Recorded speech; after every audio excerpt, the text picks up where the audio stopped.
Welcome students. आज हम लोग क्लास 10 के विज्ञान में एक चैप्टर है, चैप्टर 8 जीव जनन कैसे करते हैं, हाउ डू ऑर्गेनिजम्स रिप्रोड्यूस।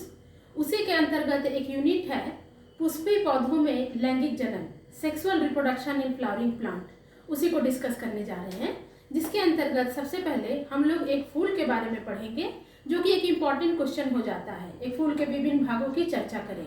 सबसे पहले हम लोग एक फूल के बारे में पढ़ेंगे और उसके बाद हम लोग पुष्पीय पौधों में लैंगिक जनन अर्थात बीज का निर्माण कैसे होता है उसकी चर्चा करेंगे।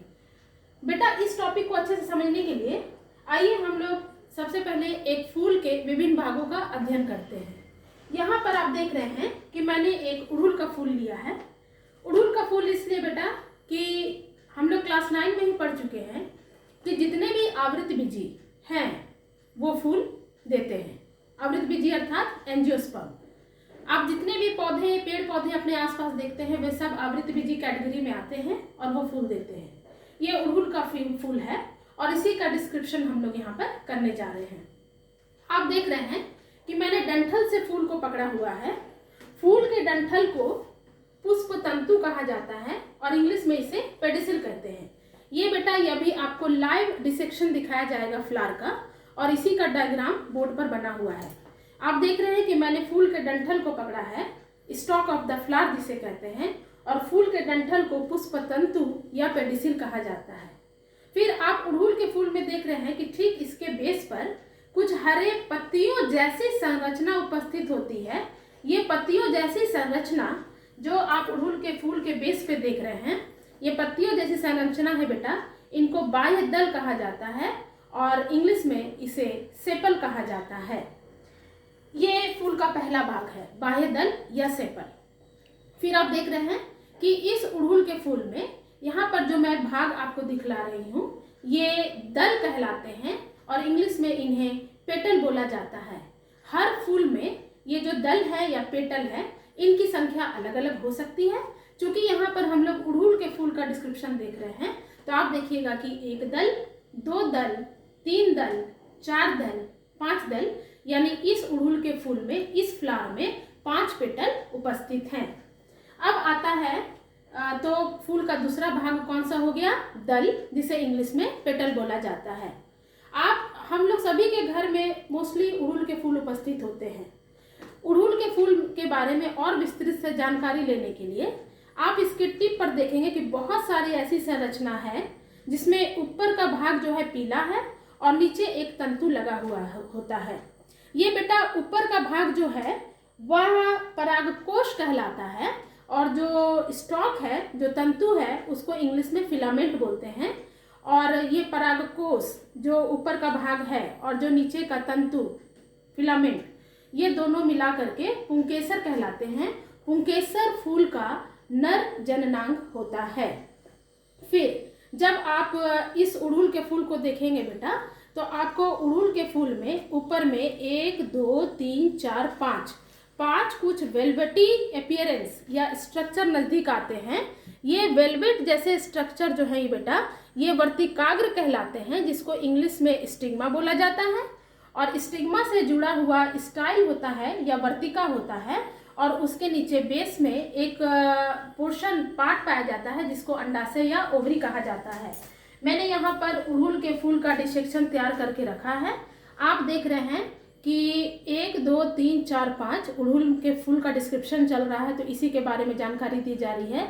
ये पोर्शन जो है वेलवेटी जैसा जो अपीयरेंस है, यहाँ पर जो स्ट्रक्चर है उसको हम लोग वर्तिकाग्र या स्टिग्मा बोलते हैं।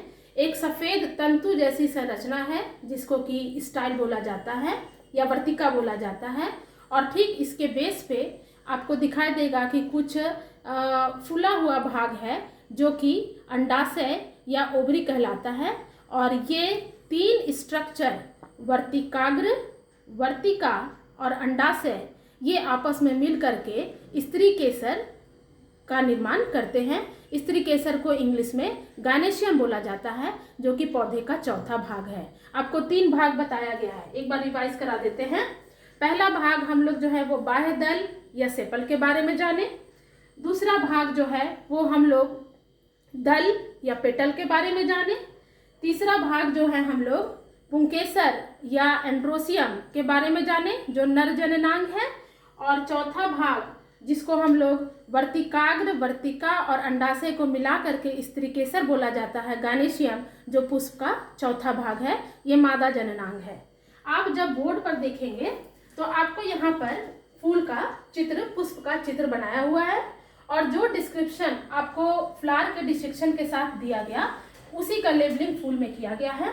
नंबरिंग जब आप ध्यान से देखेंगे बेटा, डायग्राम को जब आप ध्यान से देखेंगे तो एक फूल के मुख्यतः 4 भाग होते हैं, बाह्य दल, सेपल, दल, पेटल, पुंकेसर, एंड्रोसियम, स्त्रीकेसर, गायनोसियम। ये 4 भाग जो हैं जिस पुष्प में होते हैं, जिस फ्लावर में होते हैं, उस फ्लावर को कंप्लीट फ्लावर कहा जाता है। जैसे आप अड़हुल के फूल को कंप्लीट फ्लावर बोल सकते हैं, क्योंकि अभी आपको तुरंत डिसेक्शन के साथ ये बताया गया कि ये चारों पार्ट जो है अड़हुल के फूल में उपस्थित थे। तो अब अगर आपका क्वेश्चन होगा कि क्या कुछ ऐसे भी फूल हैं, पुष्प हैं जिनमें कोई भाग मिसिंग होता है, आपका आंसर होगा हाँ। जैसे कि आपको बता दें कि पपीता या जितने भी लत्तर वाले पौधे हैं, झिंगी बोलिए, खीरा बोलिए, उनमें या तो उस पपीता में या जितने भी खीरा, लौकी या झिंगी, इन सारे में क्या होता है बेटा कि या तो इनके फूल में पुंकेसर उपस्थित होगा या तो इनके फूल में स्त्रीकेसर उपस्थित होगा। ठीक है, या तो पुंकेसर या तो स्त्रीकेसर। तो फूल जो है या तो वो चारों पार्ट कंप्लीट करके रखेंगे जैसे कि अड़हुल, और नहीं तो कुछ उदाहरण ऐसे भी हैं जिसमें या तो पुंकेसर या स्त्रीकेसर उपस्थित रहता है। तो जब आप इस डायग्राम को गौर से देखिएगा तो डायग्राम को देखने से आपको ये पता चल रहा है कि पुष्प के डंठल को पुष्प तंतु कहा जाता है। पुष्प के आधार पर, बेस पर कुछ हरे रंग की पत्तियों जैसी संरचना उपस्थित होती है जिसे बाह्यदल कहा जाता है। पुष्प में दूसरा पार्ट जो है, जो कलरफुल होता है, जो रंगीन होता है, उसे हम दल कहते हैं। इसका रंगीन होना भी एक इम्पॉर्टेंट फैक्टर है क्योंकि वो परागन यानी पॉलिनेशन में इम्पॉर्टेंट रोल प्ले क्या करता है। पुष्प में आप देख रहे हैं कि एक संरचना है जिसे परागकोश कहा जाता है। परागकोश को इंग्लिश में एंथर बोलते हैं और ठीक परागकोश के आधार पर, बेस पर एक तंतु जैसी संरचना है जिसे तंतु कहा जाता है। तंतु को इंग्लिश में फिलामेंट बोलते हैं। ये परागकोश और तंतु आपस में मिलकर के पुंकेसर का निर्माण करते हैं। पुंकेसर जो है वो पुष्प का नर भाग है। और आपको डिस्क्रिप्शन में बताया गया, डिसेक्शन में समझाया गया कि पुष्प के ऊपर, अड़हुल पुष्प के ऊपर जो 5 स्ट्रक्चर हैं उनको वर्तिकाग्र यानी स्टिग्मा बोलते हैं। उसी से लगा हुआ एक डंठल जैसा संरचना थी जिसको वर्तिका या स्टाइल बोलते हैं, और उसके आधार पर एक कुछ फूला हुआ भाग था जिसको अंडाशय या ओवरी बोलते हैं। यह वर्तिकाग्र प्लस वर्तिका प्लस अंडाशय ये मिल करके स्त्रीकेसर का निर्माण करते हैं। स्त्रीकेसर पुष्प का मादा भाग कहलाता है। आप जब ये चित्र को ध्यान से देखेंगे क्लास 10 तो आपको पुंकेसर और स्त्रीकेसर इसके बारे में अच्छे से जानकारी मिलेगी। आप चित्र में देख रहे हैं कि परागकोश और तंतु आपस में मिलकर के एक पुंकेसर का निर्माण करते हैं।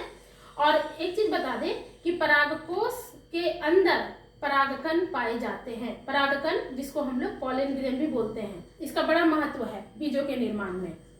और इस चित्र को जब आप ध्यान से देखेंगे तो वर्तिकाग्र, वर्तिका और अंडाशय आपस में मिल करके एक स्त्रीकेसर का निर्माण करते हैं। स्त्रीकेसर पुष्प का मादा भाग है और इस अंडाशय के अंदर बीजांड पाया जाता है और बीजांड के अंदर अंड कोशिका यानी एग सेल स्थित होता है।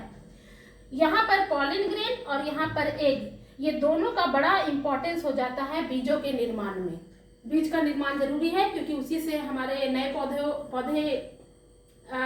ग्रो करते हैं। तो ये जो डिस्क्रिप्शन है बेटा, this is the description of a flower, है ना। ये डिस्क्रिप्शन आपको एक पुष्प के बारे में पूरी जानकारी देता है। इसके अगले वीडियो में हम लोग यह जानेंगे कि कैसे परागन होता है, फिर निषेचन होता है और उसके बाद बीज का निर्माण होता है। धन्यवाद।